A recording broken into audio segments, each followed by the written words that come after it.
महोदय, आदरणीय शिक्षकगण और मेरे प्यारे साथी, सबसे पहले मैं आप सभी को धन्यवाद देना चाहती हूँ कि आप सभी ने मुझे इस मंच से महान आध्यात्मिक स्वामी विवेकानंद जी पर अपने विचार व्यक्त करने का अवसर दिया। स्वामी विवेकानंद वो शख्स हैं जिससे आज हमारे भारत के ही नहीं बल्कि पूरी दुनिया के करोड़ों युवा प्रेरणा लेते हैं। उनकी कही गई बातें और अनमोल विचार युवा में जोश फूंकने का काम करती हैं। यही वजह है कि 12 जनवरी का दिन भारत में राष्ट्रीय युवा दिवस के तौर पर मनाया जाता है। स्वामी विवेकानंद जी का जन्म 12 जनवरी को कोलकाता में हुआ था। उनके बचपन का नाम नरेंद्र नाथ दत्त था।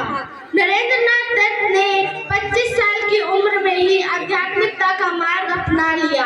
आध्यात्मिकता का मार्ग अपनाने के बाद उनको स्वामी विवेकानंद जी के नाम से जाना जाने लगा। स्वामी विवेकानंद जी की जब भी बात होती तो अमेरिका के शिकागो की धर्म संसद में दिए गए भाषण की चर्चा जरूर होती थी। ये वो भाषण है जिससे पूरी दुनिया भर में हमारे भारत को मजबूत छवि के साथ पेश किया गया। स्वामी विवेकानंद जी ने अपना यह भाषण अमेरिका के भाइयों और बहनों के साथ शुरू किया तो हॉल में पूरे 2 मिनट तक तालियां बजती रही।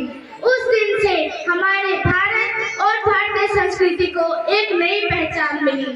1 मई 1897 में स्वामी विवेकानंद जी ने रामकृष्ण मिशन और 9 दिसंबर को गंगा नदी के किनारे बेरुल में रामकृष्ण मठ की स्थापना की।